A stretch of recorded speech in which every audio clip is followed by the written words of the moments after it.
Imagine por um momento que todos os seus sonhos e aspirações estão ao seu alcance. Visualize um futuro em que nenhum obstáculo é demasiado grande e nenhum desafio é demasiado complexo. Não se trata apenas de um exercício de otimismo, mas de uma realidade que pode construir com a força da sua vontade. A vontade é como um músculo que precisa de ser exercitado e fortalecido. Cada pequeno ato de determinação, cada decisão firme tomada, contribui para desenvolver esta poderosa ferramenta interna. É a vontade que nos leva a levantarmos-nos depois de cada queda, a perseverar quando os outros desistiram e a encontrar soluções onde os outros só veem barreiras. Pense no seguinte: na vasta arena da vida, cada um de nós tem um papel único. As circunstâncias podem variar, e os desafios podem surgir de forma inesperada, mas o que realmente determina o nosso sucesso e a nossa capacidade de ultrapassar as adversidades é a nossa vontade. A força de vontade não só nos define, como também nos dá a capacidade de redefinir as nossas circunstâncias. Reflita sobre os momentos da sua vida em que sentiu uma força interior que o empurrou para a frente, mesmo quando tudo parecia estar contra si. Essa força, essa centelha de determinação, é o início de uma vontade férrea. Em cada um desses momentos, esteve a exercitar a sua vontade, preparando-se para enfrentar maiores desafios e alcançar maiores sucessos. Este audiolivro guiá-lo-á através dos princípios fundamentais do treino e fortalecimento da sua vontade, permitindo-lhe alcançar níveis de sucesso e satisfação pessoal que nunca imaginou serem possíveis.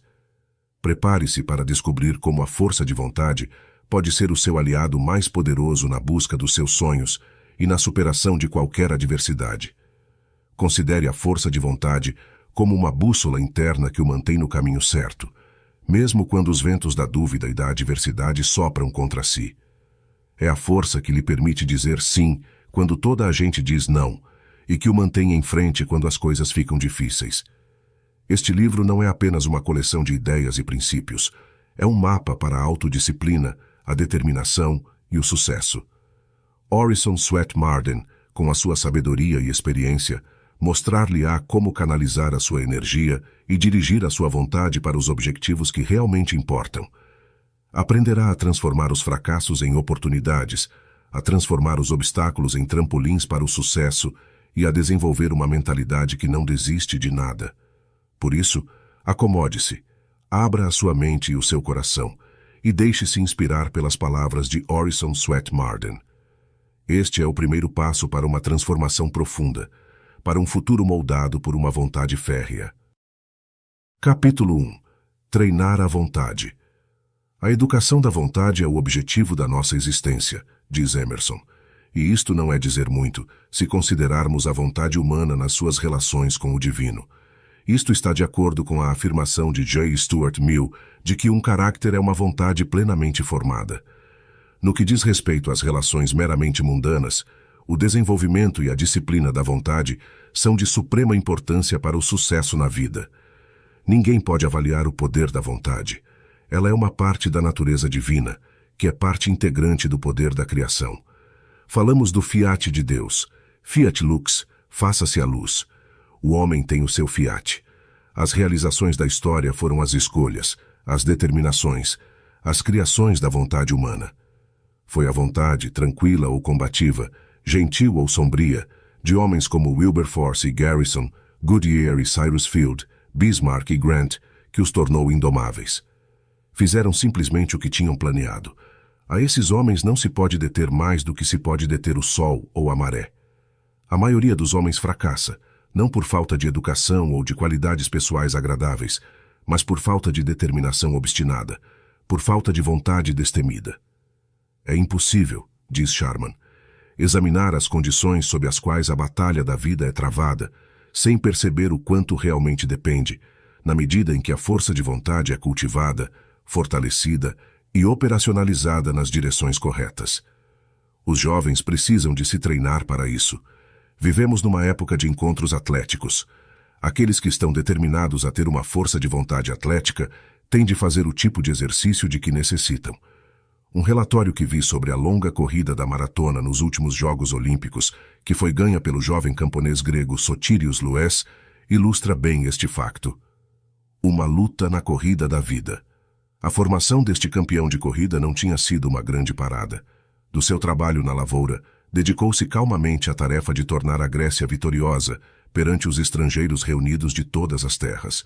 Era conhecido por ser um bom corredor, e sem alarido ou agitação, entrou como concorrente. Mas não foi apenas a sua velocidade, que ultrapassava a de todos os seus rivais, que fez com que o jovem grego se destacasse entre os seus companheiros nesse dia. Quando deixou a sua casa em Amarusi, o pai disse-lhe: Sotiri, só podes regressar como vencedor. A luz de uma firme determinação brilhou nos olhos do jovem. O velho pai tinha a certeza de que o seu filho iria vencer, e foi para a estação, esperar que Sotiri chegasse antes dos outros. Ninguém conhecia o velho e as suas 3 filhas, que se acotovelavam no meio da multidão.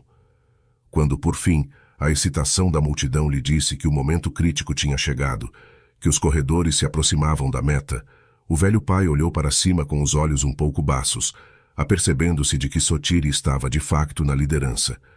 Estava a regressar vitorioso. Como a multidão se aglomerou à volta do jovem camponês, quando a corrida foi ganha. Loucos de emoção, não sabiam como o elogiar. As senhoras enchem-no de flores e anéis, algumas dão-lhe até os seus relógios, e uma senhora americana oferece-lhe o seu frasco de perfume com joias.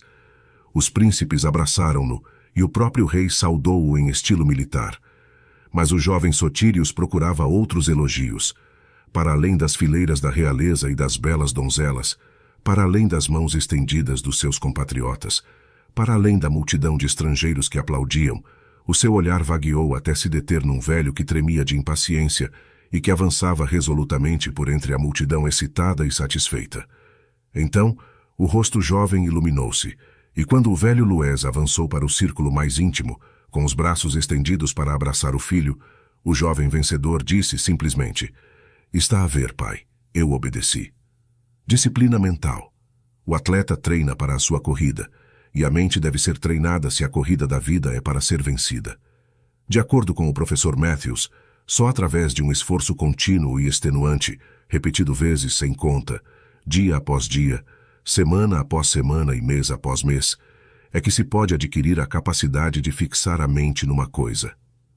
O processo de alcançar este autodomínio, este domínio completo das faculdades mentais, é gradual, e a sua duração varia de acordo com a constituição mental de cada indivíduo. O processo de ganhar este autodomínio, este domínio completo das faculdades mentais, é gradual, e a sua duração varia de acordo com a constituição mental de cada pessoa. Mas a sua aquisição vale infinitamente mais do que o maior trabalho que possa custar. Talvez o resultado mais valioso de toda a educação, disse o professor Huxley, seja a capacidade de se forçar a si próprio, de fazer o que tem de ser feito quando tem de ser feito, quer se goste ou não. É a primeira lição a ser aprendida, e por mais precoce que seja a formação de um homem, é provável que seja a última lição que ele alguma vez aprenderá completamente. Fazer as coisas uma vez. Quando perguntaram a Henry Ward Beecher como é que ele conseguia fazer muito mais do que os outros homens, ele respondeu: Eu não faço mais, mas menos do que as outras pessoas. Elas fazem todo o seu trabalho 3 vezes, uma vez por antecipação, uma vez na realidade e uma vez na reflexão. Eu faço o meu apenas na realidade, fazendo-o uma vez em vez de 3. Isto deve-se ao exercício inteligente da força de vontade do Sr. Beecher, concentrando a sua mente no que estava a fazer num dado momento e depois voltando-se para outra coisa. Qualquer pessoa que tenha observado de perto os homens de negócios terá notado esta característica. Um dos segredos de uma vida bem-sucedida é ser capaz de manter todas as nossas energias num ponto, de concentrar todos os raios dispersos da mente num lugar ou coisa.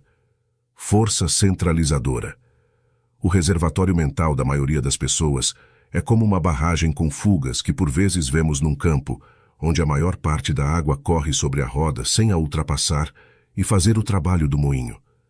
O hábito de vaguear pela mente, de se preocupar com isto e aquilo, o gênio, esse poder que deslumbra os olhos dos mortais, muitas vezes não passa de perseverança disfarçada. Muitos homens teriam sido bem-sucedidos se tivessem unido seus esforços fragmentários. A concentração, não controlada por qualquer ideia fixa, nunca trará sucesso. Só a continuidade de objetivos pode trazer resultados. Aprender a nadar. A maneira de aprender a correr é correr. A maneira de aprender a nadar é nadar. A maneira de aprender a desenvolver a força de vontade é através do exercício efetivo da força de vontade nos assuntos da vida. O homem que exercita a sua vontade, diz um ensaísta inglês, torna-a uma força mais forte e mais eficaz, na proporção em que esse exercício é mantido de forma inteligente e perseverante. A emissão de força de vontade é um meio de fortalecer a força de vontade. A vontade é fortalecida pelo exercício. Perseverar numa coisa até que ela seja dominada é um teste de disciplina e força intelectual. Dr. Kyler. É espantoso, diz o Dr. Theodore Kyler, a quantidade de homens a quem falta o poder de manter-se firme até atingir o objetivo. Podem mergulhar de repente, mas falta-lhes a coragem. Desanimam facilmente. Continuam enquanto tudo corre bem, mas quando há atritos, desanimam. O seu espírito e a sua força dependem de personalidades mais fortes. Falta-lhes independência e originalidade. Só se atrevem a fazer o que os outros fazem. Não se destacam da multidão, nem agem sem medo.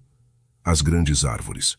O que aquele que quer ser o mais bem-sucedido possível precisa é de um planeamento cuidadoso. Deve acumular um poder reservado para poder fazer face a todas as emergências. Thomas Starr King disse que as grandes árvores da Califórnia lhe deram a primeira impressão da energia de reserva. Foi o pensamento das energias de reserva que tinham sido compactadas nelas, disse ele, que me comoveu. As montanhas tinham-lhes dado o seu ferro e os seus ricos estimulantes. As colinas tinham-lhes dado o seu solo, as nuvens tinham-lhes dado a sua chuva e a sua neve, e 1000 verões e invernos tinham derramado os seus tesouros à volta das suas vastas raízes. Nenhum jovem que não tenha feito da sua vida uma reserva de energia, a qual pode recorrer constantemente e que nunca lhe faltará em qualquer emergência, pode esperar fazer algo acima do normal. Certifica-te de que tens armazenado na tua casa de força a energia, o conhecimento que estará à altura da grande ocasião quando ela chegar. Se eu tivesse 20 anos e apenas 10 para viver, disse um grande estudioso e escritor, passaria os primeiros 9 anos a acumular conhecimentos e a preparar-me para o 10º. Eu vou. Não há duas palavras na língua inglesa que se destaquem tanto em relevo como reis num tabuleiro de xadrez, como as palavras I will. A força, profundidade e solidez, decisão, confiança e poder, determinação, vigor e individualidade, no tom redondo e sonoro que caracteriza a sua pronúncia. Fala-vos de triunfo sobre as dificuldades, de vitória sobre o desânimo, de vontade de prometer e de força para cumprir, de empreendimento elevado e ousado, de aspirações sem restrições, e dos 1001 impulsos sólidos, pelos quais o homem domina os obstáculos no caminho do progresso. Como bem se disse, quem se cala é esquecido, quem não avança retrocede, quem para é esmagado, afastado e esmagado, quem deixa de se engrandecer torna-se mais pequeno, quem abandona desiste, a imobilidade é o princípio do fim, precede a morte, viver é realizar, é querer sem cessar. Sê um herói. Deixa que a tua força se estenda sobre as neves eternas e, através das paredes de ébano da noite, abre uma passagem para o dia. Capítulo 2. Os governantes do destino. Não há acaso, não há destino, não há sorte, que possa iludir nem impedir ou controlar a firme determinação de uma alma resoluta. Os dons não contam para nada. Só a vontade é grande. Todas as coisas cedem a ela, mais cedo ou mais tarde. Que obstáculo pode deter a força poderosa do rio que busca o mar em seu curso, ou fazer esperar o orbe nascente do dia? Cada alma bem-nascida deve ganhar o que merece. Que o tolo fale de sorte. O sortudo é aquele cujo objetivo sincero nunca se desvia, cuja mais pequena ação ou inação serve o grande objetivo. Emerson disse, há sempre lugar para um homem de força. Um objetivo forte e desafiador tem muitas mãos, e agarra-se a tudo o que está próximo e o pode servir. Tem um poder magnético que atrai para si tudo o que é afim, disse T. Munger. O que é a força de vontade em termos gerais, senão a energia de caráter? A energia da vontade, a força que brota de si mesma, é a alma de todo o grande caráter. Onde ela existe, há vida. onde não existe, a fraqueza, desamparo e desânimo. Que o vosso primeiro estudo ensine ao mundo que não sois madeira e palha, que há algo de ferro em vós. Os homens que deixaram a sua marca no mundo foram homens de grande e pronta decisão. As conquistas da força de vontade estão quase além do cálculo. Quase nada parece impossível para o homem que tem vontade suficiente e a mantém constantemente. Um talento com vontade é capaz de realizar mais do que 10 sem ela, tal como um dedal de pólvora numa espingarda, cujo cano lhe dá direção, fará mais do que uma carga queimada ao ar livre. Os que querem, os que não querem e os que não podem. Há 3 tipos de pessoas no mundo, diz um escritor recente. Aqueles que querem, aqueles que não querem e aqueles que não podem. Os primeiros têm sucesso em tudo, os segundos opõem-se a tudo, os terceiros falham em tudo. As costas da fortuna, como diz Foster, estão repletas de naufrágios de homens com capacidades brilhantes, mas a quem faltou coragem, fé e decisão, e por isso pereceram à vista de aventureiros mais determinados, mas menos capazes, que conseguiram chegar ao porto. Se eu tivesse de exprimir numa palavra o segredo de tantos fracassos, entre aqueles que começaram com grandes esperanças, diria que lhes faltou força de vontade. E o que é um homem sem força de vontade? É como uma máquina sem vapor. O gênio não executado não é mais gênio do que um arbusto de bolota numa floresta de carvalhos. A vontade tem sido chamada a espinha dorsal da personalidade. A vontade, em sua relação com a vida, diz um escritor inglês, pode ser comparada ao leme e ao motor a vapor de um navio, de cuja ação confinada e relacionada depende inteiramente a direção de seu curso e o vigor de seu movimento. A força de vontade é o teste das possibilidades de um jovem. Pode ele ter uma vontade suficientemente forte e segurar com mão de ferro tudo o que empreende? Que hipótese existe neste mundo de aglomeração, empurrões, egoísmo e ganância, onde tudo é empurrar ou ser empurrado, para um jovem sem vontade e sem controlo da vida? O homem que quer liderar nesta era competitiva deve ser um homem de decisão rápida e decisiva, uma agulha de alfaiate. Uma das antigas peças de Ben Jonson diz: quando me apetece uma coisa, sou como uma agulha de alfaiate, levo-a até ao fim. Não é muito diferente de Richelieu, que dizia: quando tomo uma resolução, vou direito ao meu objetivo, derrubo tudo, corto tudo. E em matéria de negócios, o conselho de Rothschild vai no mesmo sentido. Faz sem falta aquilo a que te propões. Os filhos de Gladstone foram ensinados a levar até ao fim tudo o que começavam, por mais insignificante que fosse o empreendimento. O que é pior do que a imprudência? A irresponsabilidade é pior do que a imprudência. Aquele que dispara, diz Feltham, pode por vezes acertar no alvo, mas aquele que não dispara nunca pode acertar no alvo. A irresolução é como a agonia. Não abala este ou aquele membro, mas todo o corpo está a ser atacado. O homem que está sempre a dar voltas e voltas, a recuar e a encher, a hesitar e a perder tempo, a baralhar e a regatear, a pesar e a equilibrar, a dividir o que não é essencial, a ouvir cada novo motivo que se apresenta, nunca conseguirá nada. Mas o homem positivo e determinado é um poder no mundo e representa sempre alguma coisa. Podeis medi-lo e estimar o trabalho que a sua energia fará. A oportunidade é tímida, é rápida e desaparece antes que os lentos, os desatentos, os indolentes ou os descuidados a possam aproveitar. Vigilância em observar a oportunidade, disse Phelps. Tato e ousadia em aproveitar a oportunidade. Força e persistência em aproveitar a oportunidade até sua realização mais completa possível. Essas são as virtudes marciais que devem guiar o sucesso. Os melhores homens, observou Chapin, não são aqueles que esperaram pela oportunidade, mas que aproveitaram a oportunidade, cercaram a oportunidade, conquistaram a oportunidade e fizeram da oportunidade seu servo. Não é possível classificar os sucessos e os fracassos de acordo com os seus diferentes graus de força de vontade.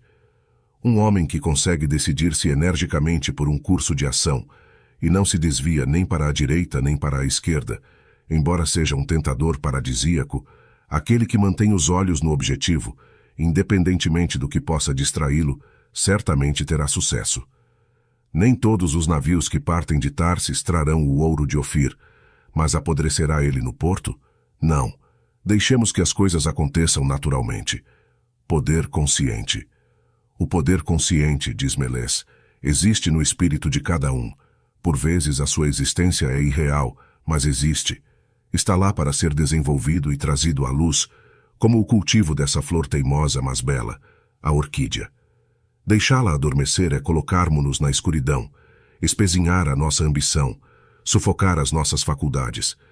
Desenvolvê-la é individualizar tudo o que há de melhor em si e dá-lo ao mundo.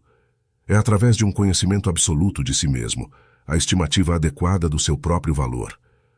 Não há leitor, diz um educador experiente, que não seja capaz de recordar o início da vida de pelo menos um jovem, cuja infância tenha sido passada na pobreza e que na infância tenha manifestado um forte desejo de frequentar o ensino superior.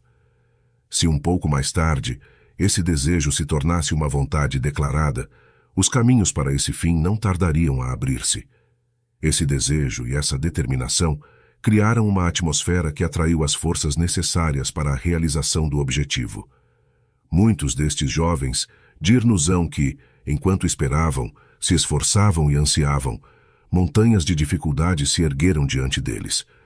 Mas quando transformaram as suas esperanças em propósitos fixos, a ajuda veio sem ser solicitada para os ajudar no caminho. Acreditas em ti mesmo? O homem sem confiança em si próprio e sem uma vontade férrea é um joguete do acaso, um fantoche do seu ambiente, um escravo das circunstâncias. Não são as dúvidas o maior dos inimigos? Se queres ser bem-sucedido até ao limite das tuas possibilidades, não deves agarrar-te constantemente à crença de que estás organizado para o sucesso e que serás bem-sucedido, independentemente do que se possa opor a ti? Nunca deveis permitir que uma sombra de dúvida entre na vossa mente de que o Criador pretende que vençais a batalha da vida. Considerai todas as sugestões de que a vossa vida pode ser um fracasso, de que não sois feitos como o Criador. Se tiveres pensamentos de que o sucesso não é para ti, afasta-os da tua mente como afastarias um ladrão da tua casa. Há algo de sublime no jovem que possui o espírito de ousadia e de destemor, que tem a devida confiança na sua capacidade de fazer e de ousar. O mundo valoriza-nos por nós próprios. Acredita no homem que acredita em si próprio, mas tem pouca utilidade para o homem tímido, o homem que nunca está seguro de si, que não pode confiar no seu próprio julgamento, que procura conselhos dos outros e tem medo de avançar por si próprio. É o homem com uma natureza positiva, o homem que acredita que está à altura da emergência, que acredita que pode fazer o que tenta, que ganha a confiança dos seus companheiros. Ele é amado porque é corajoso e autossuficiente. Aqueles que alcançaram grandes feitos no mundo foram, regra geral, corajosos, agressivos e autoconfiantes. Atreveram-se a destacar-se da multidão e a agir de forma original. Não tiveram medo de ser generalistas. Nesta era de aglomeração e competição, há pouco espaço para jovens tímidos e hesitantes.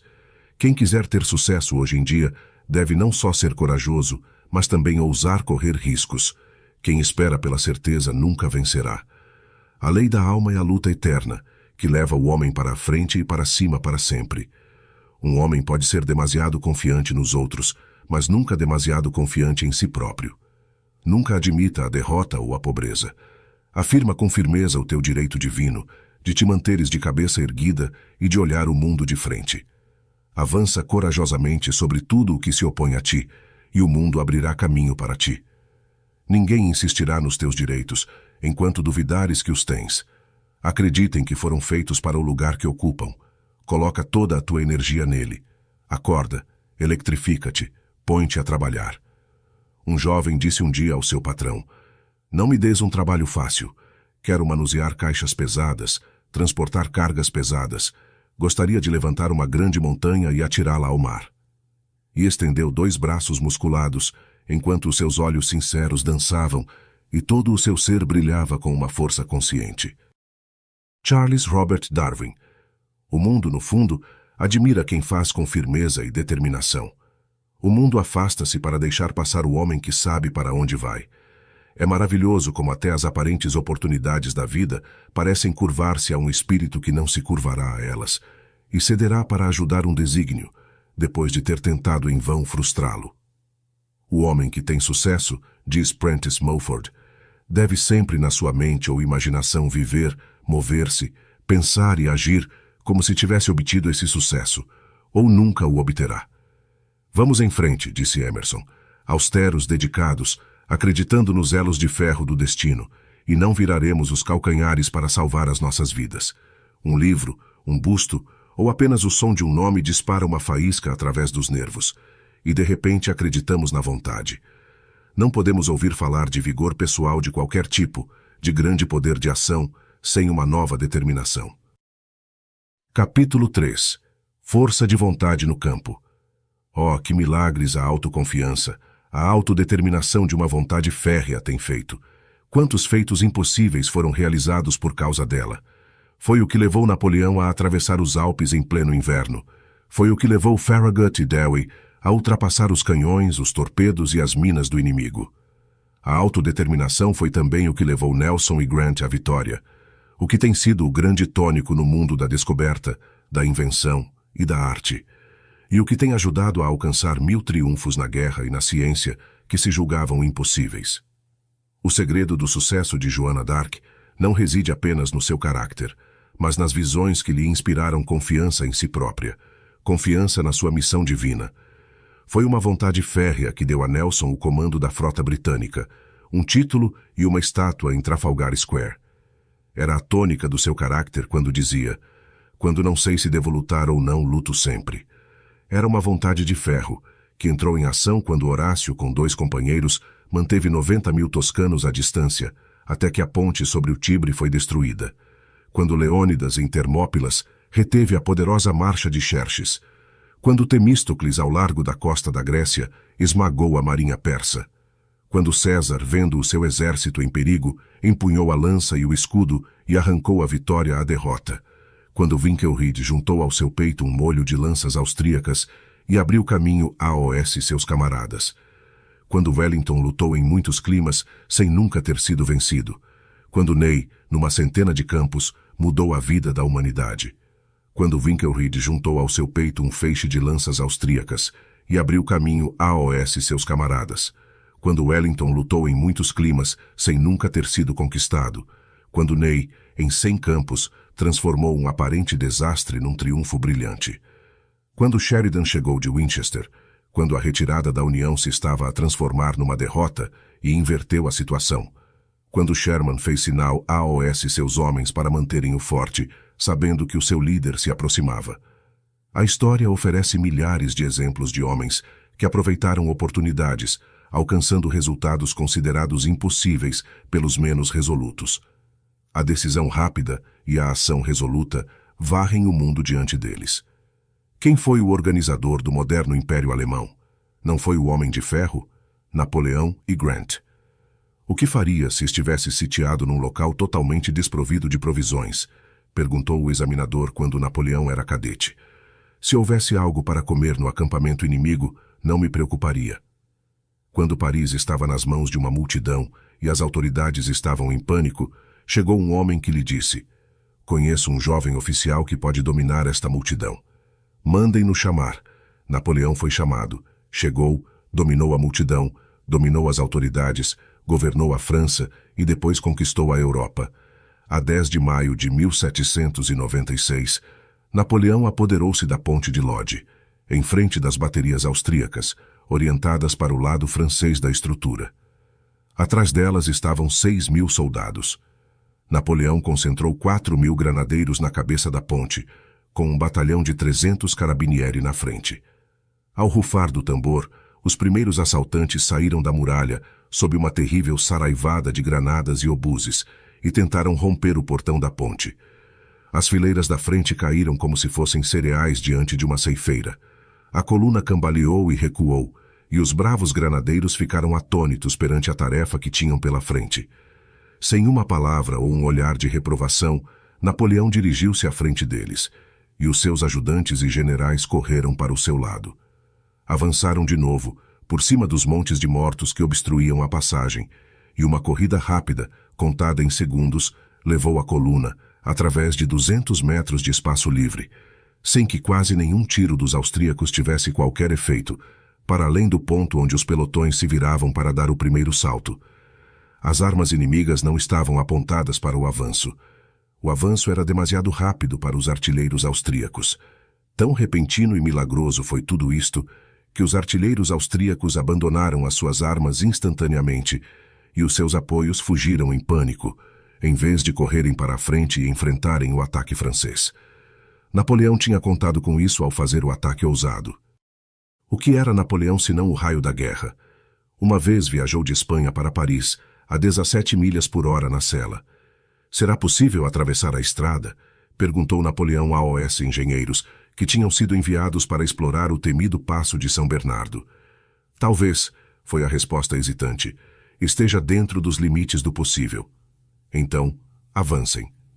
No entanto, Ulysses S. Grant, um jovem sem fama, sem dinheiro nem influência, sem padrinhos nem amigos, em 6 anos travou mais batalhas, ganhou mais vitórias, fez mais prisioneiros, levou mais espólio e comandou mais homens do que Napoleão em 20 anos.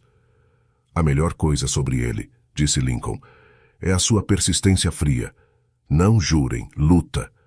Quando o fogo espanhol em San Juan Hill se tornou quase insuportável, alguns dos Rough Riders começaram a praguejar. O coronel Wood, com a sabedoria de um bom líder, gritou por entre o sibilar das balas Mauser: "Não praguejem, lutem!" Numa escaramuça em Salamanca, enquanto os canhões inimigos disparavam sobre o seu regimento, os homens de Sir William Napier tornaram-se desobedientes. William Napier ordenou-lhes imediatamente que parassem e chicoteou 4 dos líderes sob fogo. Os homens renderam-se imediatamente e marcharam 3 milhas sob forte canhão, tão calmamente como se tratasse de um armazém. Quando Pelissier, o chefe dos Zouaves da Crimeia, bateu num oficial com um chicote, o homem sacou de uma pistola que não disparou. O chefe respondeu: "Camarada, ordeno-te 3 dias de prisão, por não teres as tuas armas em melhores condições. O homem de ferro é frio na hora do perigo. Tive de correr como um ciclone." Foi o que Roosevelt disse sobre a sua subida da colina de San Juan à frente do seu regimento. "Tive de correr como um ciclone para me manter na frente e evitar ser esmagado." O heroísmo pessoal de Hobson, ou de Cushing, que fez explodir o Albemarle há 40 anos, foi apenas a expressão de uma vontade magnífica: poder. Esta foi a base da promoção militar sem paralelo do general Wheeler, segundo-tenente AOS 23 anos, coronel AOS 24, brigadeiro-general AOS 25, major-general AOS 26, comandante de corpo AOS 27 e tenente-general AOS 28. O general Wheeler sofreu a morte de 16 cavalos e um grande número de feridos. O seu equipamento de equitação e vestuário foram frequentemente atingidos pelos obuses do inimigo. Foi ferido 3 vezes, uma delas com gravidade. 32 oficiais do Estado-Maior, ou oficiais do Estado-Maior em exercício, foram mortos ou feridos. Em quase todos os casos, estavam imediatamente ao seu lado. Nenhum oficial esteve mais exposto aos projéteis da morte do que Joseph Wheeler.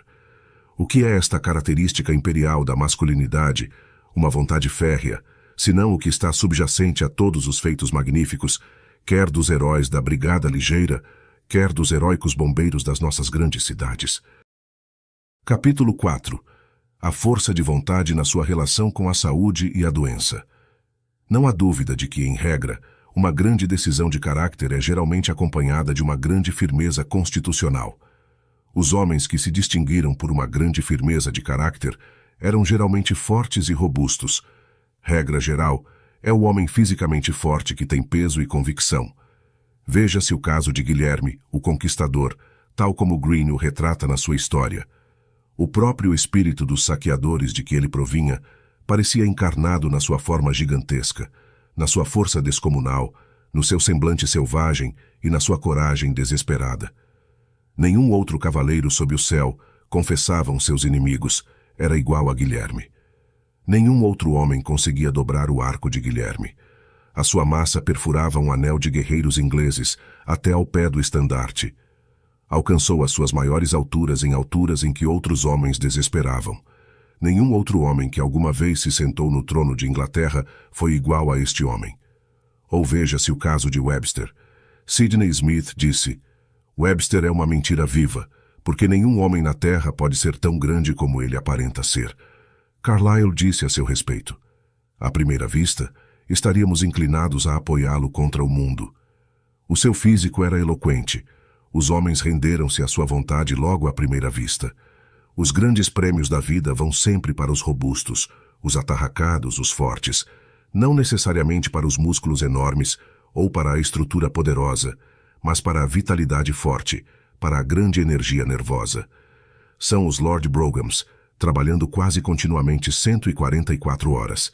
São os Napoleões, 20 horas na cela.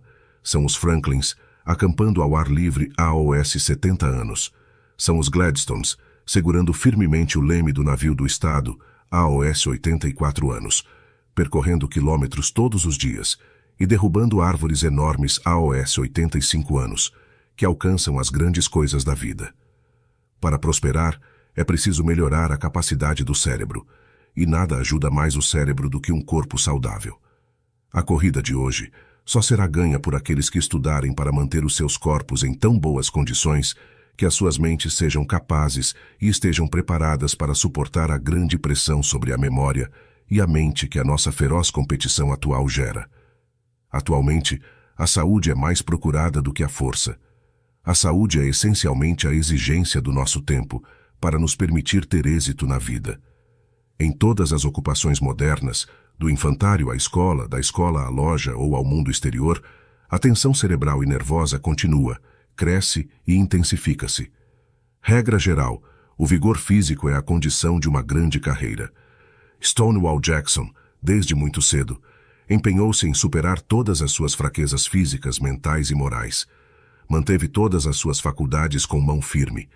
O seu sucesso deveu-se à sua grande autodisciplina e autocontrolo. Tão determinado estava em resistir à inclemência do tempo que não conseguia ser induzido a usar um casaco no inverno. Não vou ceder ao frio, dizia ele. Durante um ano, por causa da dispepsia, viveu de leitelho e pão velho e usava uma camisa molhada agarrada ao corpo, porque o seu médico o aconselhava a fazê-lo, embora todos ridicularizassem a ideia. Isto aconteceu quando era professor no Instituto Militar da Virgínia. O seu médico aconselhou-o a retirar-se às 9 horas, e, independentemente do local onde se encontrasse ou de quem estivesse presente, procurava sempre a sua cama a essa hora. Durante toda a sua vida, aderiu rigidamente a este severo sistema de disciplina. Tal autotreinamento e tal autoconquista dá a alguém um grande poder sobre os outros. É igual ao próprio gênio. Eu não posso fazer nada, disse Grant, sem 9 horas de sono. O que mais é tão grandioso como estar no limiar da vida, fresco, jovem, esperançoso, com uma consciência de poder no auge de qualquer emergência, mestre da situação? A glória de um jovem é a sua força. A nossa grande necessidade no mundo atual é de homens e mulheres que sejam bons animais. Para suportar a tensão da nossa civilização concentrada, o homem e a mulher do futuro devem ter um excesso de espírito animal. Tem de ter uma saúde robusta. A simples ausência de doença não é saúde. É a fonte transbordante, e não a meio cheia que dá vida e beleza ao vale. Só é saudável aquele que se regozija com a mera existência animal, cuja vida em si é um luxo, que sente um pulso acelerado em todo o seu corpo, que sente vida em cada membro, como os cães quando vagueiam pelo campo, ou como os meninos quando deslizam sobre campos de gelo. No entanto, apesar de tudo isto desafiando-o, sabemos que uma vontade férrea triunfa frequentemente na luta contra a doença física. Os espíritos corajosos são um bálsamo para si próprios. Há uma nobreza de espírito que cura as feridas para além dos bálsamos. Um dia assinei um acordo para fazer rolar um carrinho de mão numa corda. 1 ou 2 dias antes, fiquei com uma lombalgia. Chamei o meu médico e disse-lhe que tinha de me curar antes de um certo dia. E não só porque perderia o que esperava ganhar, mas também porque perderia uma grande soma. Não melhorei, e o médico proibiu-me de me levantar. Eu disse, para que é que eu quero o seu conselho? Se não me pode curar, de que me serve o seu conselho? Quando cheguei ao local, lá estava o médico a protestar que eu não estava apto para a façanha. Continuei, embora me sentisse como um sapo com as costas. Preparei a vara e o carrinho de mão, agarrei nas pegas e levei-o pela corda como nunca. Quando cheguei ao fim, voltei a enrolá-lo, e depois de o ter feito, voltei a ser um sapo. O que é que me fez pensar que conseguia enrolar o carrinho de mão? Foi a minha reserva de vontade. Quem sabe, pergunta o sábio, quem não sofreu? Schiller não produziu as suas maiores tragédias no meio de um sofrimento físico quase equivalente a uma tortura? Handel nunca foi tão grande como quando, avisado pela paralisia da aproximação da morte e lutando contra a angústia e o sofrimento, se sentou para compor as grandes obras que tornaram o seu nome imortal na música. Beethoven estava quase totalmente surdo e angustiado quando produziu suas maiores obras. Milton que escreveu: aquele que melhor sabe sofrer, melhor sabe fazer. Ele deu o seu melhor quando a sua saúde era fraca e quando era pobre e cego. No entanto, não discuto contra a mão ou a vontade do céu, nem me arrependo de um pingo de coração ou esperança, mas continuo a suportar e a seguir em frente.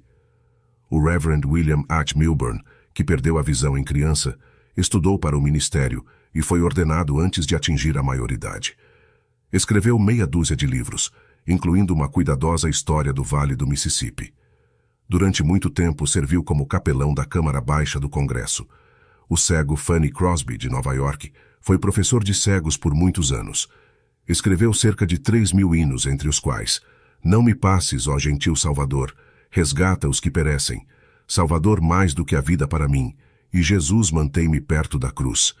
A ajuda mais verdadeira que podemos prestar a alguém que está aflito, disse o bispo Brooks, não é tirar o seu fardo, mas reunir a sua melhor energia para que ele possa suportá-lo. Como Darwin tinha força de vontade, ele sofria continuamente, e sua paciência era maravilhosa. Só a sua mulher sabia o que ele tinha de suportar. Durante 40 anos, disse seu filho, ele não teve um único dia de saúde. No entanto, durante esses 40 anos, ele se forçou incessantemente a trabalhar, o que as mentes mais poderosas e as constituições mais fortes teriam desistido. Ele tinha um poder maravilhoso de se agarrar a um assunto. Quase costumava desculpar-se pela sua paciência, dizendo que não suportava ser derrotado, como se isso fosse um sinal de fraqueza. Bulwer aconselha-nos a recusar estarmos doentes, a nunca dizermos às pessoas que estamos doentes, a nunca o admitirmos a nós próprios. A doença é uma daquelas coisas a que um homem deve resistir por princípio. Não insista nas suas doenças ou estude os seus sintomas. Nunca te deixes convencer de que não és completamente senhor de ti próprio. Afirma com firmeza a tua própria superioridade sobre os males do corpo. Devemos manter constantemente diante da mente um ideal elevado de saúde e harmonia. Não é a mente o protetor natural do corpo? Não podemos acreditar que o Criador tenha deixado toda a raça humana inteiramente à mercê de apenas meia dúzia de remédios específicos, que sempre funcionam com certeza. Há um remédio divino depositado em nós para muitos dos males de que sofremos. Se soubéssemos usar esse poder da vontade e da mente para nos proteger, muitos de nós poderiam levar a juventude e a alegria para a adolescência do nosso segundo século.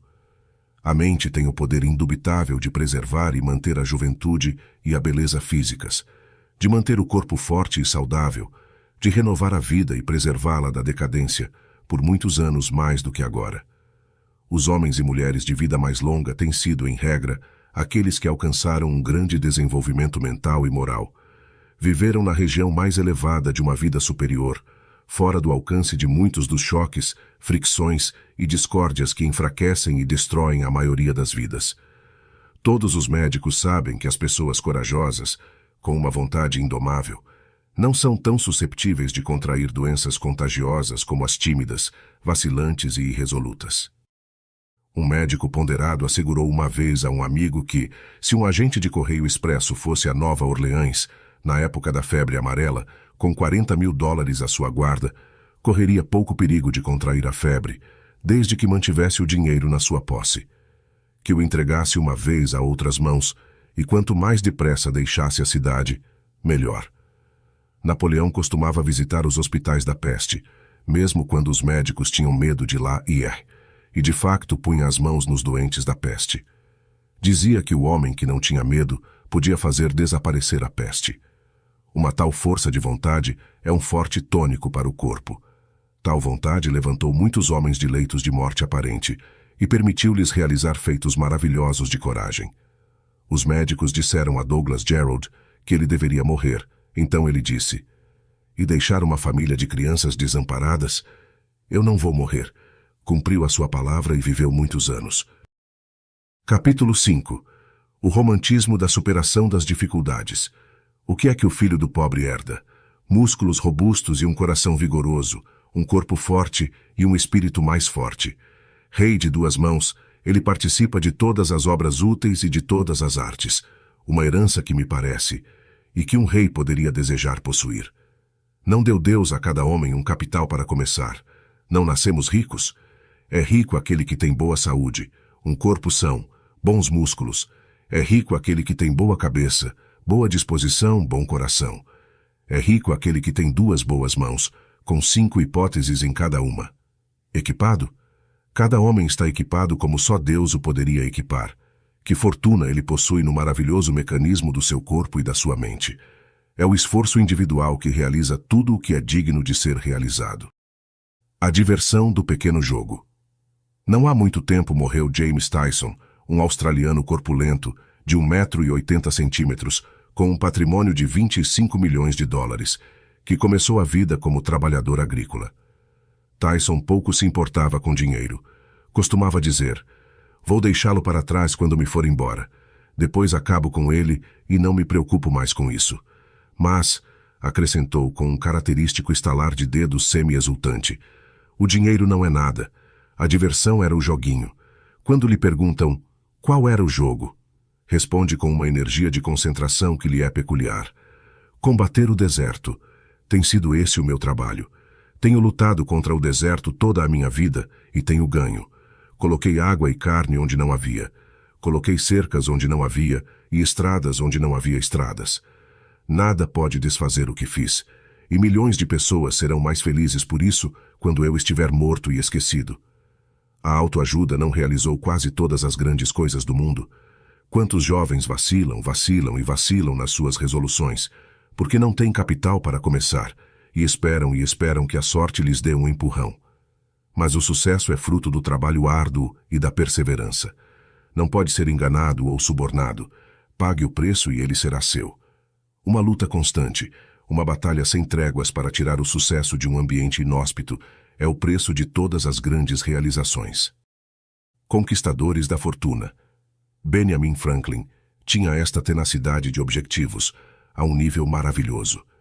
Quando começou a sua atividade de tipógrafo em Filadélfia, transportava o seu material pelas ruas num carrinho de mão.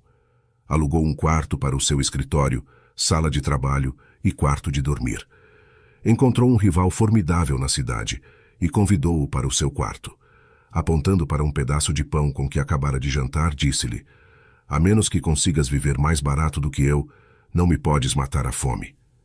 Assim provou a sabedoria do ditado de Edmund Burke: "Aquele que luta conosco fortalece os nossos nervos e aguça a nossa habilidade. O nosso antagonista é o nosso ajudante." George Peabody, um rapaz pobre e sem amigos, cansado, dorido e esfomeado, foi a uma taberna em Concord, New Hampshire, e pediu para serrar lenha para ter alojamento e pequeno almoço. No entanto, ele trabalhou por tudo o que conseguiu e superou a pobreza dos seus primeiros dias. Em criança, Gideon Lee nem sequer podia usar sapatos no inverno, mas ia trabalhar descalço na neve.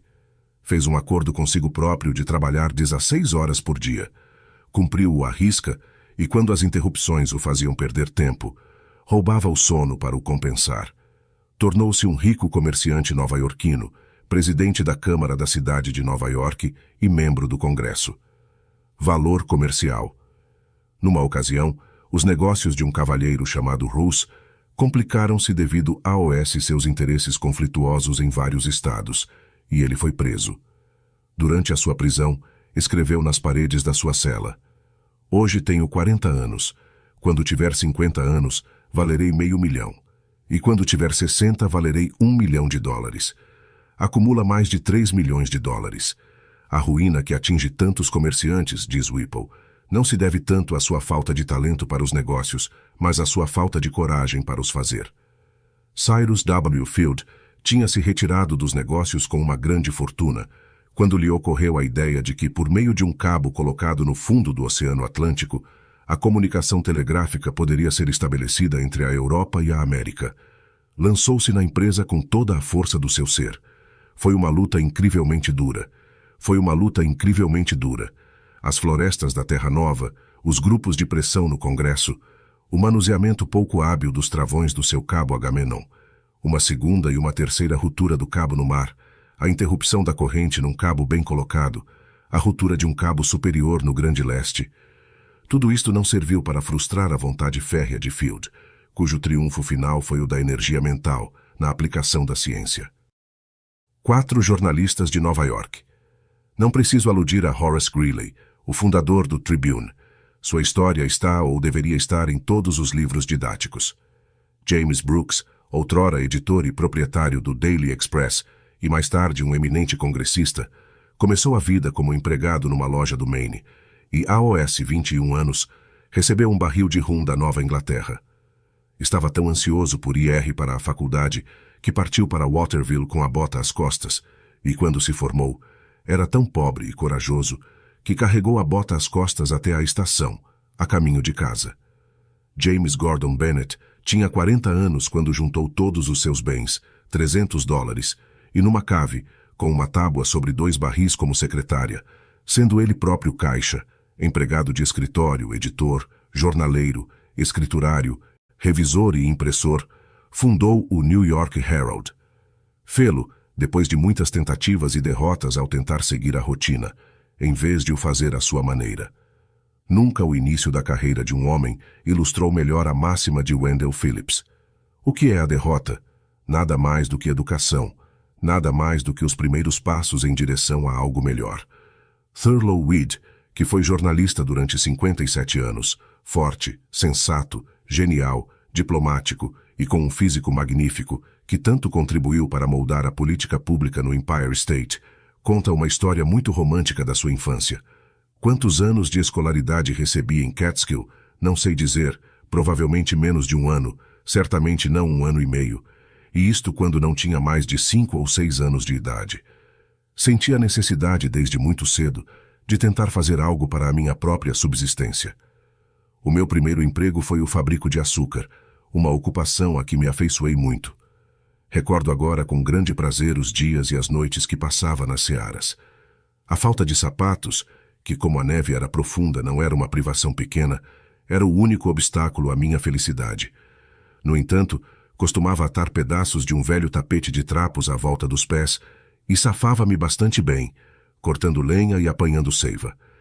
Mas quando chegou a primavera e a terra nua apareceu em alguns sítios, livrei-me do velho tapete e trabalhei descalço. Há muito tempo livre para os rapazes que produzem açúcar de Acer. Eu dedicava esse tempo à leitura, quando conseguia arranjar livros. Mas os camponeses daquela época tinham poucos ou nenhuns livros, exceto as suas bíblias. Pedia livros emprestados sempre que podia. Ouvi dizer que um vizinho a 3 quilômetros de distância tinha pedido emprestado a um vizinho ainda mais distante um livro de grande interesse. Pus-me a caminho, descalço, na neve, para ir buscar o tesouro. Havia lugares de terra nua, onde parei para aquecer os pés. O livro estava em casa, e a boa gente consentiu em emprestar-mo, com a promessa de que não se partiria nem sujaria. Ao regressar com o prêmio, estava demasiado feliz para pensar na neve ou nos meus pés descalços. Nessa altura, as velas faziam parte dos luxos e não das necessidades da vida. Se os rapazes, em vez de se deitarem ao cair da noite, quisessem ler, muniam-se de nós de pinheiro, à luz dos quais, em posição horizontal, continuavam os seus estudos. Assim, com o corpo no açucareiro e a cabeça ao ar livre, onde a gordura do pinheiro ardia, li com intenso interesse o livro que me tinha sido emprestado, uma História da Revolução Francesa. O emprego seguinte de Weed foi numa fundição de ferro em Onondaga. O meu trabalho consistia, depois de uma fundição, em temperar e preparar eu próprio os cães de moldagem. Era um trabalho diurno e noturno. Comíamos carne de porco salgada, pão de centeio e pão indiano 3 vezes por dia e dormíamos em beliches de palha. Eu gostava da emoção da vida no forno. Quando foi para o Albany Argus para aprender o ofício de tipógrafo, trabalhava das 5 da manhã às 9 da noite. Desde os começos mais humildes. Quanto mais dificuldades tivermos de enfrentar, por dentro e por fora, mais significativa e mais inspirada será a nossa vida, diz Horace Bushnell. A história de Weed e Greeley não é invulgar na América. Alguns dos homens mais eminentes do planeta lutaram contra a pobreza no início da vida e triunfaram sobre ela. O astrônomo Kepler, cujo nome nunca morrerá, mantinha-se em constante ansiedade e, para ganhar a vida, adivinhava o futuro através da astrologia, dizendo que a astrologia, como filha da astronomia, devia preservar a sua mãe. Tinha de aceitar todo o tipo de serviços, fazia almanaques e trabalhava para quem lhe pagasse. Linnaeus era tão pobre quando recebeu a sua educação, que tinha de remendar os seus sapatos com papel dobrado, e muitas vezes tinha de mendigar as suas refeições a OS seus amigos. Durante os 10 anos das suas maiores descobertas, Isaac Newton mal conseguia pagar 2 shillings por semana à Royal Society, da qual era membro. Alguns dos seus amigos quiseram dispensá-lo deste pagamento, mas ele não permitiu que o fizessem. Humphrey Davy tinha poucas hipóteses de adquirir grandes conhecimentos científicos, mas era muito corajoso e fez com que até panelas, tachos e garrafas velhas contribuíssem para o seu sucesso, enquanto fazia experiências e estudava no sótão da farmácia onde trabalhava. George Stephenson era um de 8 filhos, cujos pais eram tão pobres que viviam todos num quarto. George teve de cuidar das vacas de um vizinho, mas conseguiu arranjar tempo para fazer motores de barro, com paus de cicuta como tubos. Aos 17 anos tomou conta de uma locomotiva, com o seu pai como bombeiro. Não sabia ler nem escrever, mas a locomotiva era a sua professora, e ele era um aluno fiel. Enquanto os outros jogavam jogos ou se divertiam nas lojas de bebidas durante as férias, George desmontava a sua locomotiva, limpava-a, estudava-a e fazia experiências com motores. Quando se tornou famoso como um grande inventor de melhoramentos de motores, aqueles que tinham vadiado e jogado chamaram-lhe sortudo. Estes homens conquistaram as suas posições na vida, graças à sua perseverança e à sua força de vontade indomável. Erguemo-nos pelas coisas que estão sob os nossos pés, pelo que dominamos de bom ou de bom. Talento em Abund, NCIA. Entre os companheiros de Sir Joshua Reynolds, enquanto este estudava a sua arte em Roma, encontrava-se um discípulo chamado Astley. Foram numa excursão, com outros num dia quente, e todos, exceto Astley, tiraram os casacos. Depois de alguma provocação, ele foi persuadido a fazer o mesmo, e havia uma cascata de água espumosa na parte de trás do seu colete. A aflição tinha-o obrigado a remendar a roupa com uma das suas próprias paisagens. James Sharpes, o célebre artista ferreiro de Inglaterra, era muito pobre, mas levantava-se muitas vezes às 3 da manhã para copiar livros que não podia comprar. Caminhava 18 milhas até Manchester e regressava depois de um dia de trabalho árduo para comprar materiais de artista no valor de 1 shilling. Pedia o trabalho mais pesado na ferraria, porque demorava mais tempo a aquecer na forja, e assim tinha muitos minutos de sobra para estudar o precioso livro, que encostava à lareira. Era um grande avarento do seu tempo livre, e usava-o como se nunca mais fosse ver outro. Durante 5 anos, dedicou as suas horas de lazer a essa maravilhosa produção, a forja, cujas cópias podem ser vistas em muitas casas. A sua vida triunfou graças a um objetivo inabalável e a uma vontade férrea. Um dia, esse menino vai ganhar de mim, dizia um velho pintor, observando um menino chamado Michelangelo, que desenhava o pote e os pincéis, o cavalete e o banco, entre outros objetos do ateliê. O menino descalço perseverou até superar todas as dificuldades e se tornar o maior mestre da arte que o mundo já conheceu. Embora Miguel Angelo se tenha tornado imortal em 3 ocupações diferentes, e a sua fama possa muito bem repousar na sua cúpula de S. Pedro como arquiteto, no seu Moisés como escultor, ou no seu Juízo Final como pintor, no entanto, descobrimos na sua correspondência, agora no Museu Britânico, que quando estava a trabalhar na sua colossal estátua de bronze do Papa Júlio II, era tão pobre que não conseguia que o seu irmão mais novo o visitasse em Bolonha, porque tinha apenas uma cama, na qual ele e 3 dos seus assistentes dormiam juntos. No entanto, a estrela de uma vontade inconquistável surgiu no seu peito, sereno, resoluto e quieto, calmo e controlado. Energia concentrada. As lutas e os triunfos daqueles que estão destinados a vencer são uma história sem fim. A procissão de trabalhadores entusiastas também não cessará enquanto o globo terrestre girar sobre o seu eixo. Digamos o que quisermos do gênio, especializado em 100 profissões, mas o facto é que nenhum gênio serviu na Terra sem ter sido obrigado, pela força de vontade, a ultrapassar os obstáculos que se erguem sobre todos os que desejam elevar-se acima das circunstâncias em que nasceram, ou tornar-se maiores do que a sua vocação. Não era Virgílio filho de um porteiro, Horácio de um merceeiro, Demóstenes de um cortador, Milton de um escrivão, Shakespeare de um lenhador e Cromwell de um cervejeiro? Erva de São João. Ben Jonson, quando seguia a sua profissão de pedreiro, trabalhava no Lincoln's Inn, em Londres, de espátula na mão e livro no bolso. Joseph Hunter foi carpinteiro na sua juventude, Robert Burns um operário, Keats um farmacêutico, Thomas Carlyle e Hugh Miller pedreiros. Dante e Descartes eram soldados. O cardeal Wolsey, Defoe e Kirk White eram filhos de talhantes. Faraday era filho de um estalajadeiro e o seu mestre, Humphrey Davy, era aprendiz de um boticário. Kepler era empregado de mesa num hotel alemão. Bunyan era caldeireiro. Copérnico era filho de um padeiro polaco. Elevaram-se acima da sua vocação, como Arkwright, que se elevou acima da mera barbearia. Bunyan acima da caldeiraria. Wilson acima da sapataria. Lincoln acima do corte de Caris. E Grant acima do curtume. Ao serem barbeiros, caldeireiros, sapateiros, cortadores de carnes e curtidores de primeira classe, adquiriram o poder que lhes permitiu tornarem-se grandes inventores, autores, estadistas e generais. John Kay, o inventor da lançadeira, James Hargreaves, que introduziu a fiação, e Samuel Compton, que deu origem à fiação de mulas, eram todos artesãos, sem instrução e pobres. Mas eram dotados de faculdades naturais que lhes permitiram fazer mais mérito no mundo do que tudo o que o mero poder da erudição ou da riqueza poderia ter feito. Não se pode dizer de nenhum desses grandes nomes que seus cursos individuais na vida teriam sido o que foram, se não houvesse uma vontade soberba e inabalável, como a maré, para levá-los para cima e para frente. Que a fortuna esvazie toda a sua aljava sobre mim. Eu tenho uma alma que, como um amplo escudo, pode abraçar tudo e ter espaço suficiente para mais.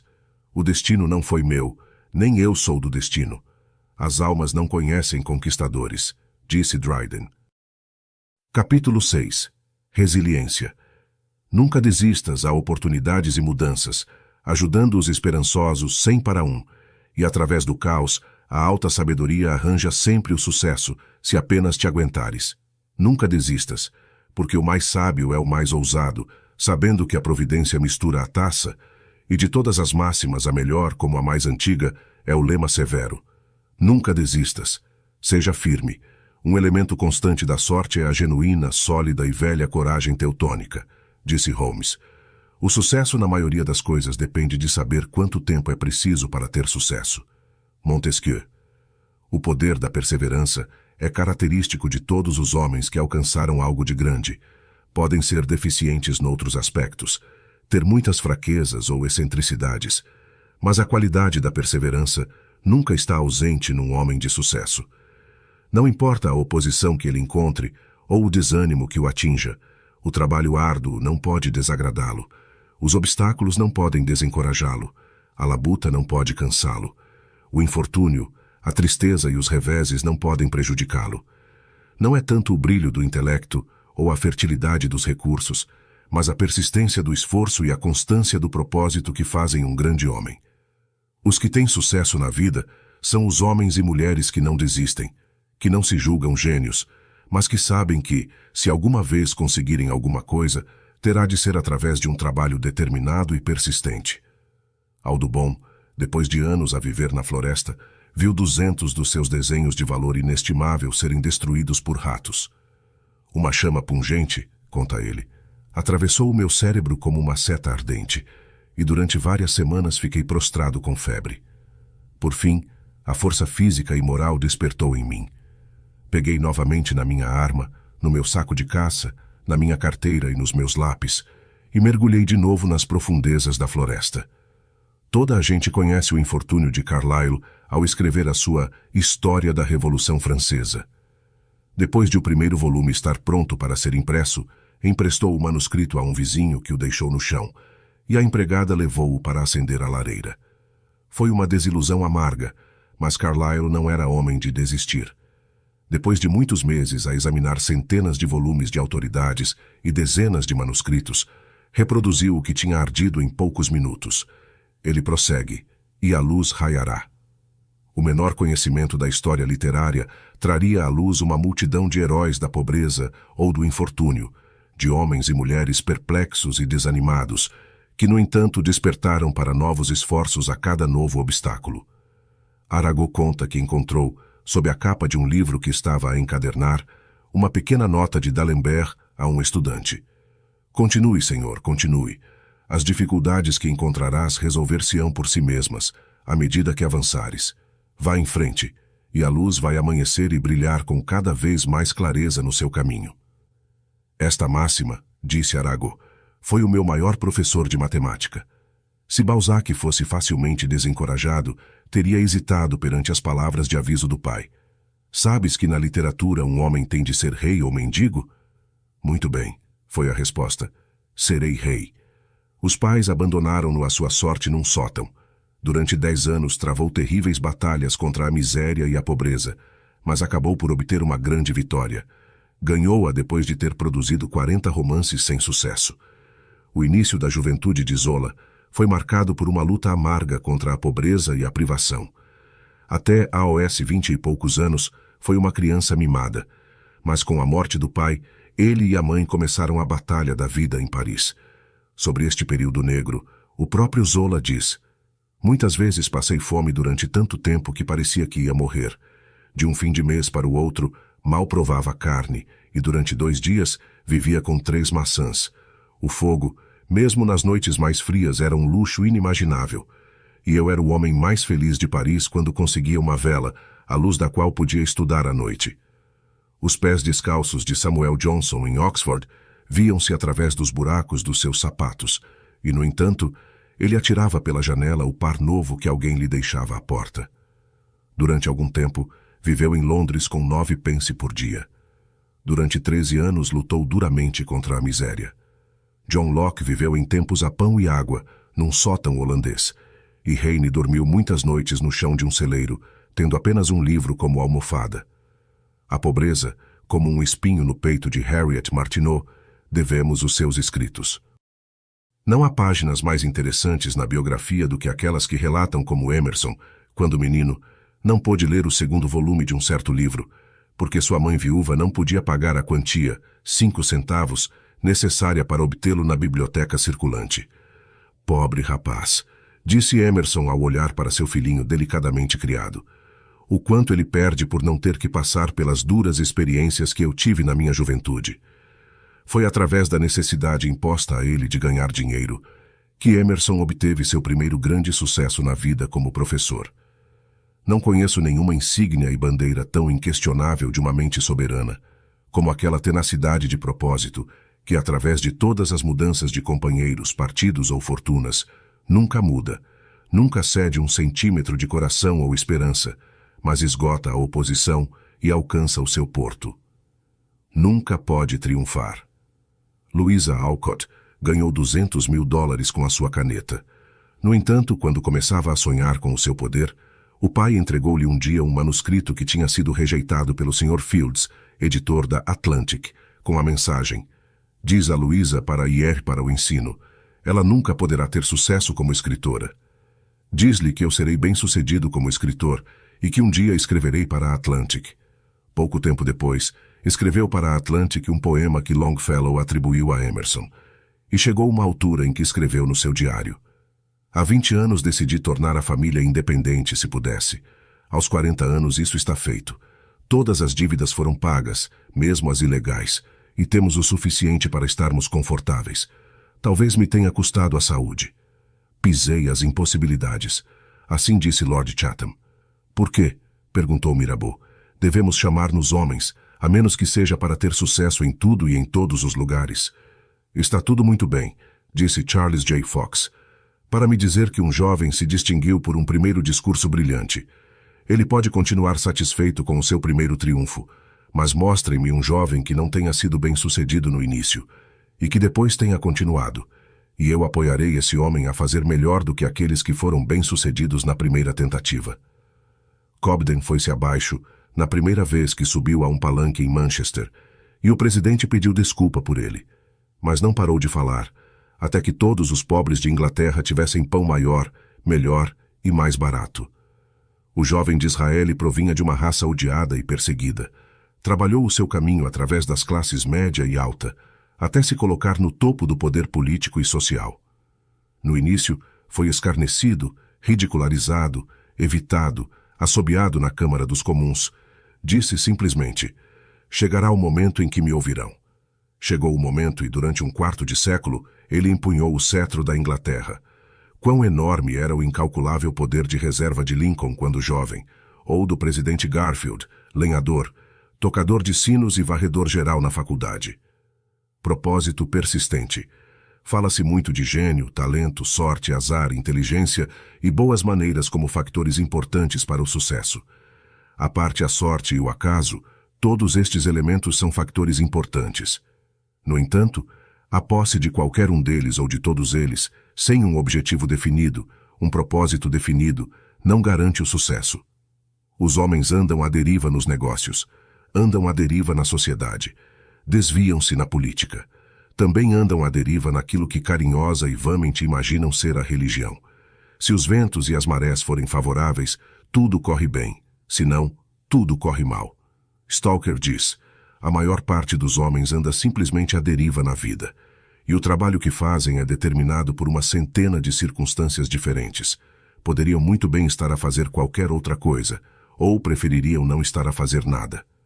No entanto, independentemente do que possa ter faltado aos gigantes da raça, todos os homens que tiveram um sucesso notável tiveram uma característica em comum: tenacidade e persistência de objetivos. Por mais inteligente que um jovem possa ser, quer seja o melhor da sua turma na faculdade, quer supere todos os outros rapazes da sua comunidade, nunca terá sucesso se lhe faltar esta qualidade essencial de persistência resoluta. Muitos homens que poderiam ter sido músicos, artistas, professores, advogados, médicos ou cirurgiões brilhantes, apesar das previsões em contrário, não conseguiram alcançar o sucesso por não terem essa qualidade. A perseverança é um poder que gera confiança nos outros. Toda a gente acredita no homem determinado. Quando ele empreende algo, a sua batalha está meio ganha, porque não só ele próprio, mas todos os que o conhecem, acreditam que ele vai conseguir o que se propõe fazer. As pessoas sabem que é inútil opor-se a um homem que usa as suas pedras de tropeço como degraus, que não teme a derrota, que nunca, apesar da calúnia ou da crítica, se esquiva à sua tarefa, que nunca se esquiva à responsabilidade, que mantém sempre a sua bússola apontada para a estrela polar do seu objetivo, independentemente das tempestades que possam assolar à sua volta. O homem perseverante nunca para pensar se está a ter sucesso ou não. Tudo o que ele se pergunta é como continuar, como chegar um pouco mais longe, um pouco mais perto do seu objetivo. Seja através de montanhas, rios ou pântanos, ele tem de o alcançar. Todas as outras considerações são sacrificadas a este objetivo dominante. O sucesso de um jovem aborrecido ou medíocre e o fracasso de um brilhante é uma surpresa constante na história americana. Mas se olharmos atentamente para os vários casos, descobriremos que a explicação reside na força de resistência do rapaz, aparentemente aborrecido, na capacidade de se manter firme como uma rocha, em todas as circunstâncias, de não permitir que nada o desvie do seu objetivo. 3 coisas necessárias. São necessárias 3 coisas, disse Charles Sumner. Primeiro, espinha dorsal. Segundo, espinha dorsal. Terceiro, espinha dorsal. Uma boa oportunidade por si só não é nada.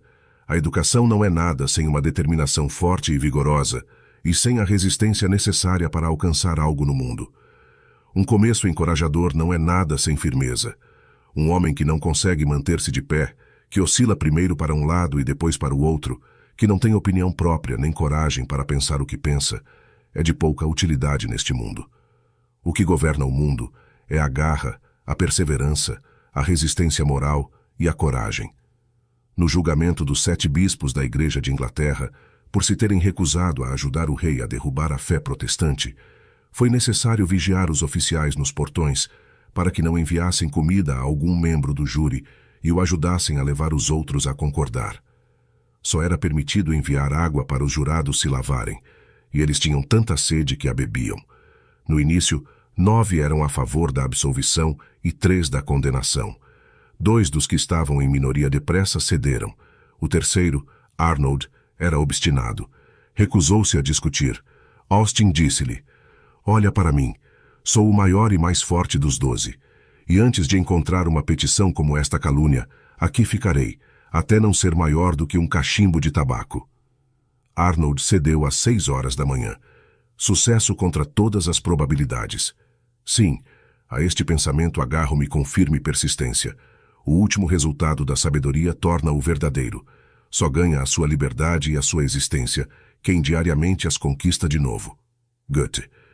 É interessante observar como algumas mentes parecem quase se criar a si mesmas, diz Irving, surgindo sob qualquer desvantagem e abrindo caminho solitariamente, mas irresistivelmente, através de 1000 obstáculos. Circunstâncias opostas criam força. A oposição dá-nos maior poder de permanência. Ultrapassar um obstáculo dá-nos maior capacidade para ultrapassar o seguinte. A história está cheia de exemplos de homens e mulheres que se redimiram do infortúnio, da pobreza e da desgraça, graças à firme determinação de uma vontade férrea. O sucesso não se mede por aquilo que um homem alcança, mas pela oposição que encontrou e pela coragem com que manteve a luta contra as adversidades. Não é a distância que corremos, mas os obstáculos que superamos, as desvantagens sob as quais corremos a corrida, que decidirão os prêmios. É a derrota, diz Henry Ward Beecher, que transforma o osso em pedra e a cartilagem em músculo, e torna os homens invencíveis, e forma essas naturezas heróicas que agora estão em ascendência no mundo. Não temais, pois, a derrota. Nunca se está tão perto da vitória como quando se é derrotado numa boa causa. O governador Seymour de Nova York, um homem de grande força e caráter, disse ao rever a sua vida: "Se eu tivesse de apagar 20 actos, quais seriam? Seriam os meus erros nos negócios, as minhas loucuras, pois suponho que todos cometemos loucuras de vez em quando, ou seriam as minhas queixas? Não, porque afinal de contas, são precisamente as coisas de que beneficiei. Por fim, cheguei à conclusão de que devia apagar, em vez dos meus erros, os meus triunfos. Não podia dar-me ao luxo de descartar o tônico da mortificação, o refinamento da dor. Precisava de todos eles. Toda a condição, seja ela qual for, diz Channing, tem dificuldades, perigos, dores. Tentamos escapar-lhes. Desejamos um terreno abrigado, um caminho tranquilo, amigos animadores e sucesso ininterrupto. Mas a providência ordena tempestades, desastres, hostilidades, sofrimentos, e a grande questão de saber se viveremos de todo, se nos tornaremos fortes de mente e coração, ou se seremos fracos e lamentáveis, depende não tanto de qualquer coisa, mas do uso que fazemos das circunstâncias adversas. Os males externos destinam-se a educar as nossas paixões e a despertar as nossas faculdades e virtudes para uma ação mais intensa. Às vezes, parecem criar novos poderes. A dificuldade é o elemento e a resistência, o verdadeiro trabalho do homem. A autocultura nunca avança tão rapidamente como quando circunstâncias embaraçosas, oposição dos homens ou dos elementos, mudanças inesperadas dos tempos, ou outras formas de sofrimento. Em vez de nos desencorajarem, lançam-nos sobre os nossos recursos interiores, voltam-nos para Deus em busca de força, tornam claro para nós o grande objetivo da vida e inspiram-nos uma resolução calma. Nenhuma grandeza ou bondade vale muito a menos que seja testada nesses fogos. Benjamin Disraeli. É melhor conter com o coração e com as mãos a maré revolta da vida, do que ficar inconsciente na sua margem florida das ocasiões de Deus à deriva. É melhor suportar com os nervos nus as agulhas deste ar picante, do que no colo da facilidade sensual se resignar. O poder divino de fazer, o objetivo divino de saber. Whittier. Capítulo 7. O grau de O.O. Quando Moody visitou a Irlanda pela primeira vez, Um amigo apresentou-o a um comerciante irlandês, que lhe perguntou imediatamente: ele é um OO? Out e out. Era isso que OO significava. Fora e fora. Por Deus, era isso que o comerciante queria dizer. Com efeito, ele não passa de um homem de madeira, de um pobre pau, que é resoluto em tudo o resto, mas nunca sabe onde está em todas as relações morais, não estando religiosamente em lado nenhum. Os primeiros livros de Hebreus têm muito a dizer sobre o vale da decisão e o desenvolvimento do caráter moral para fora e para dentro.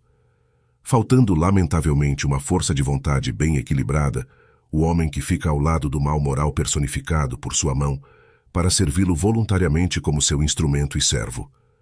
Moralmente feito à imagem de Deus, o que é mais saudável, mais salutar e mais adequado para um homem do que ele se levantar prontamente, resolutamente, para fazer da vontade divina sua própria vontade em toda ação moral, para tomá-la como o guia supremo a seguir? É a glória da vontade humana coincidir com a vontade divina. Assim, a vontade de ferro do homem, em vez de ser um poder egoísta maléfico, será útil para a elevação da humanidade. Deus falou ou não falou. Se ele falou, os sábios ouvirão. Buscamos a verdade no mundo. Extraímos o bem, o puro, o belo, da pedra esculpida e do pergaminho escrito, de todos os campos floridos da alma. E buscadores cansados do melhor, voltamos carregados de nossa busca, para descobrir que todos os sábios disseram: está no livro que nossa mãe leu. Whittier: ó terra que floresce e pássaros que cantam, ó estrelas que brilham quando tudo está escuro. Em tipo e símbolo tu trazes a vida divina, e nos convidas a escutar, para que possamos captar a sublime canção, e subindo transpor os limites do tempo. Assim ganharemos a meta divina, nossa imortalidade. Carol Norton. Ao longo desta viagem, mergulhamos na essência da vontade humana, essa força indomável que habita em cada um de nós. Apercebemo-nos de que a vontade não é apenas um desejo, mas uma ferramenta poderosa capaz de transformar as nossas vidas e de nos guiar em direção aos nossos sonhos mais ambiciosos. A vontade férrea que Marden descreve não é um talento exclusivo de poucos. É uma habilidade que todos nós podemos cultivar e desenvolver. Mostrou-nos que, com determinação, disciplina e um objetivo claro, podemos ultrapassar qualquer obstáculo e alcançar os nossos objetivos mais elevados. Agora que assimilou estas valiosas lições, convido-o a refletir sobre o seu próprio percurso. Pergunte a si próprio: como posso aplicar estes princípios na minha vida cotidiana? Que desafios posso enfrentar com uma determinação renovada? Que sonhos posso perseguir com uma vontade reforçada? Lembre-se de que cada passo em frente, por mais pequeno que seja, é uma prova da sua força de vontade. Cada vez que escolhe persistir em vez de desistir, está a forjar um caráter indomável. Cada objetivo alcançado, cada sonho realizado, é uma celebração do seu poder interior. O verdadeiro sucesso não se mede apenas pela realização material, mas pela satisfação de saber que deu o seu melhor, que perseverou nos seus esforços e manteve a sua integridade ao longo do caminho. É o orgulho de olhar para trás e ver como, apesar das dificuldades, manteve uma vontade inabalável. Ao encerrarem este livro, encorajo-vos a levar estes ensinamentos convosco. Deixem que a sabedoria de Orison Swett Marden vos inspire a viver com mais paixão, a enfrentar a vida com mais coragem e a perseguir os vossos sonhos com uma determinação renovada. Que o seu legado de perseverança e força seja um guia na sua jornada pessoal. Em nome do autor e de todos aqueles que encontraram inspiração nestas páginas, agradeço-vos por se juntarem a nós nesta viagem. Lembrem-se sempre que dentro de vós existe uma vontade de ferro, capaz de grandes feitos e de criar um impacto duradouro no mundo. Avança com determinação e coragem. O mundo está à espera que libertem todo o vosso potencial.